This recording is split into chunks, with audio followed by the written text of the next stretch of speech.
Herkese salam, kanalıma xoş gəlmisiniz. Bugün sizinlə birlikdə 10 aylıq oğluma səhər yeməyi hazırlayıram. Sizə də fikir olsun deyə istədim sizinlə paylaşım. İncə üyüdülmüş yulafı 5 dəqiqə, 10 dəqiqə qaynar suda isladıram. Digər yulaflardan istifadə edəcəmsə, onları mütləq ən az 5 dəqiqə bişirirəm, daha yumuşaq olsun. Bildiyiniz kimi yulaf liflərlə və proteinlə zəngindir. Bu körpənin gelişimində, inkişafında çox yaxşı təsir edir. Hal-hazırda bugün bu yulafdan istifadə edəcəm. Tərkibində qarağat var. Xırda qarağatlar olduğuna görə yulafın rəngi də çox tünd rəngdə alındı.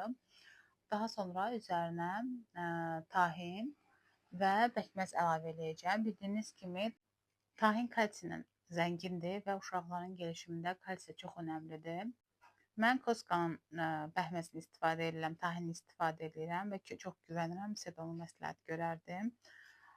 Tahinin spesifik dadı olduğuna görə onu sadə yemək mümkün deyil. Ona görə mütləq ya bal, ya da ki, doşab əlavə eləmək mütləqdir. Uşaqlar 1 yaşına qədər, hətta 2 yaşına qədər onlara bal istifadə eləməyə icazə vermirlər. Ona görə doşab istifadə edirəm, pəkməz istifadə edirəm. Hal-hazırda öskürək olduğuna görə biraz pəkməzi çox istifadə edirəm. Və bu dad onu narahat eləyəndə, xoşu gəlməyəndə kənardan labne əlavə edirəm. Bu üçlünün qarışığını mütləq yeyir və çox bəyənir. Sizə də məsləhət görərdim.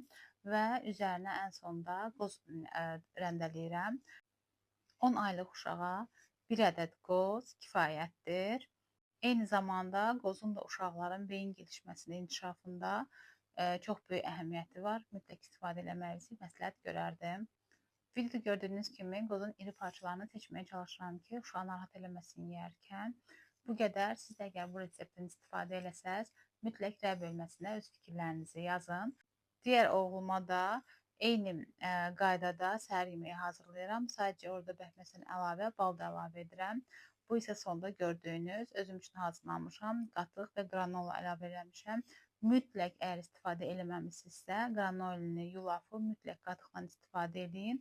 Çox bəyənəcəksiniz. Bunu bir Rus YouTuber'ın kanalında izləmişdim. Həqiqətən çox ləzzətli olur. Sizə də məsləhət görürəm. Bu qədər. Sağ olun, sevgilə qalın.